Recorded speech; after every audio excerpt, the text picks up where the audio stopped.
All right, boys, back with another banger. How did I make $22,000 in 3 days? This is a wild Novation deal. I actually just got done with this one. I closed it like what? What day did I close this deal? I think I closed it yesterday from the time of this recording. Let's look at the dates here. Yeah, I closed this one yesterday. I actually just posted it on my stories, the check, the wire.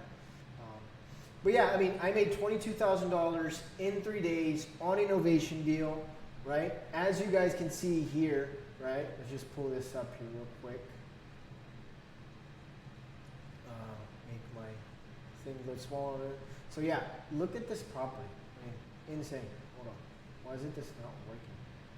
Weird. Okay, there we go. Look at this. So, I mean, the house, fairly decent shape. I mean, there was a few bedrooms that needed repair. The kitchen's a little bit older. I wish I would have put the pictures in here.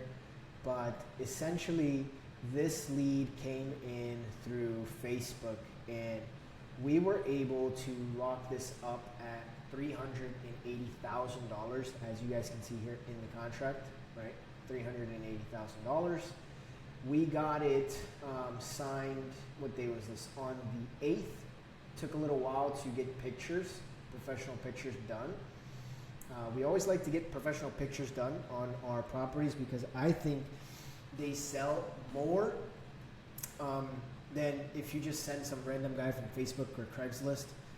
You're gonna get a lot more for your buck. So always try to invest in a professional photographer. I use this company called Obio. Shout out to them. They're like $150 and they'll give you like, I think it's like 15 to 18 pictures of the property. You can get bigger packages, but I think that works best for what we need. So as you guys can see, look at this. This is really cool right here because, hold on. Here it's freezing a little bit. This is weird. I don't know if it's Figma. But anyways, we got this thing live as soon as we got the pictures, and 16, 17, 18, 19. 3 days later, we got a full ask offer. As you guys can see here, look, 420. No conditions, no nothing. So we're like, whoa, this is crazy. And boom, we took it, right? So it was insane because, I mean, think about this, $22,000 in 3 days, right?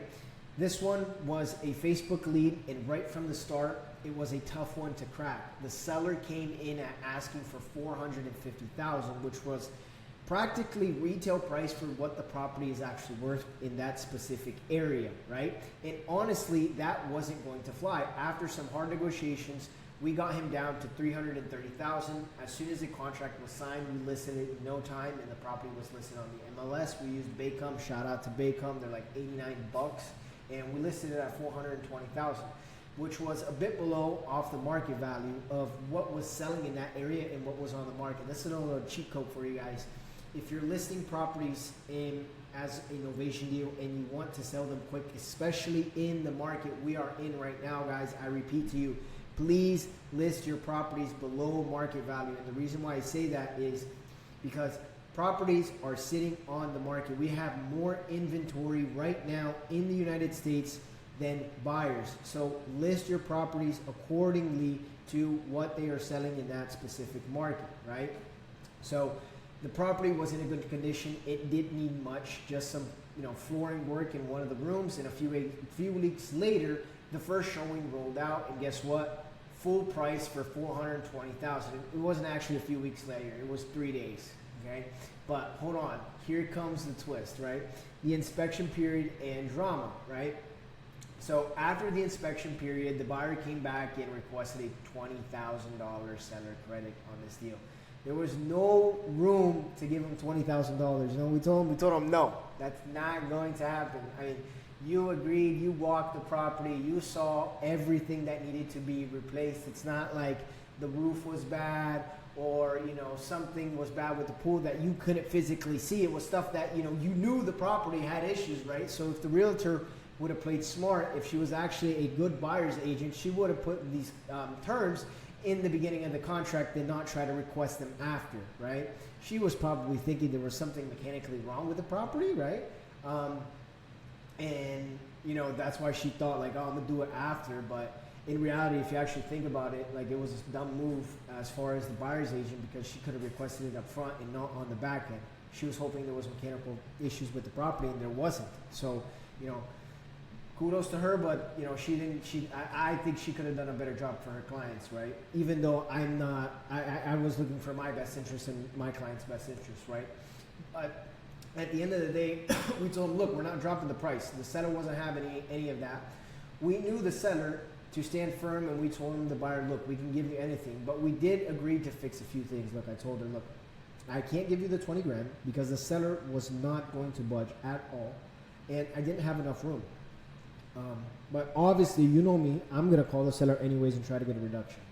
So we got a reduction from him for 5K, and we told her, look, we'll just give you the 5K and fix up a few of the trees and trimming and all that stuff, right? So obviously we stuck our guns and stood firm, and that way it worked for the buyer, right?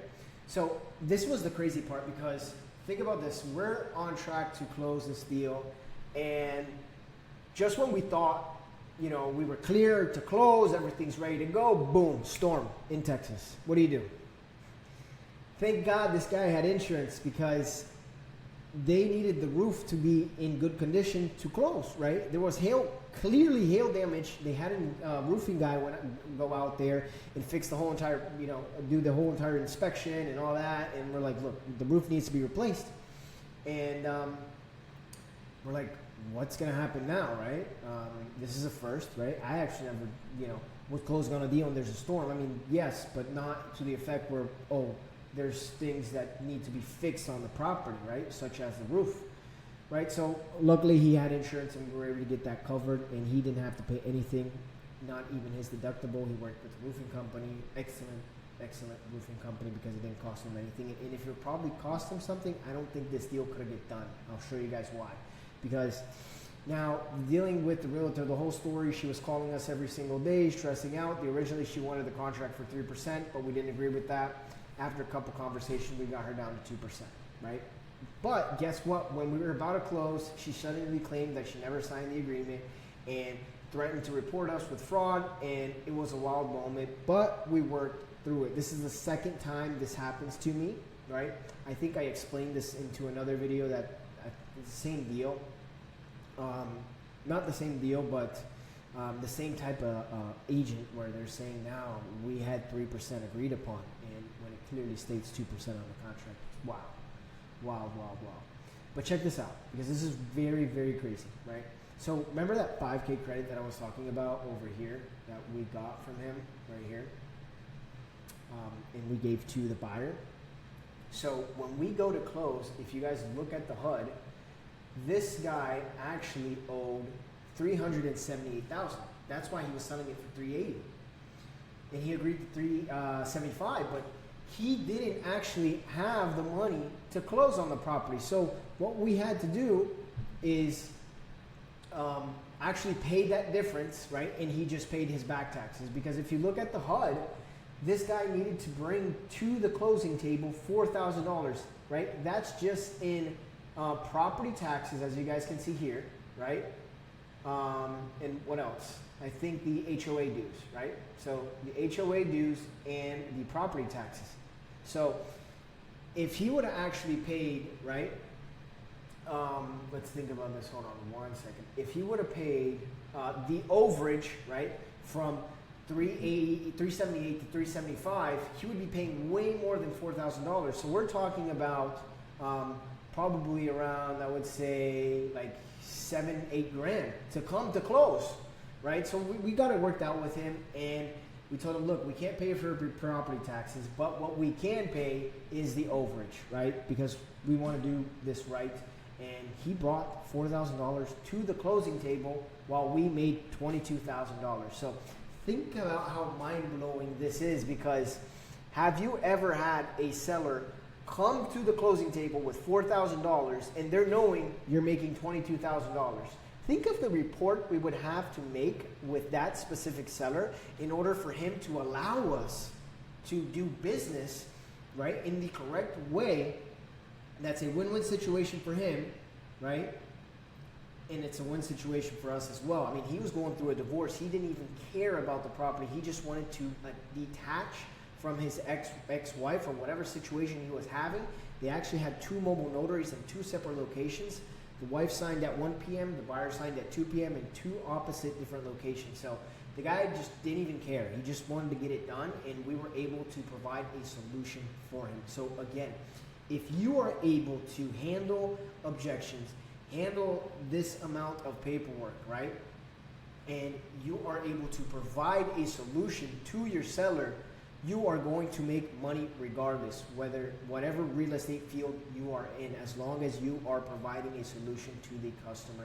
That's how you're going to make the most amount of money. And again, if you don't want to handle this entire, paperwork trail, dealing with crazy freaking realtors, right? Sending out contracts, doing all of this, what we do for clients like yourself or people that may be watching, realtors or even other wholesalers, right? We basically partner with you guys. You just submit the lead into our portal, right? And we take it from A to Z. You just sit back and wait to collect your check. It's that simple, guys. And if you want to learn how to actually do a Novation deal by yourself, and we'll guide you from A through Z, just join my school. The link's in my description. And guys, again, if you have any comments or any feedback, please let me know in the comments below. Leave a like. Let me know what your thoughts, what kind of videos you guys like to see next. I'm just getting this thing started out. I'd love your feedback. And just catch me on the next one. Talk to you soon.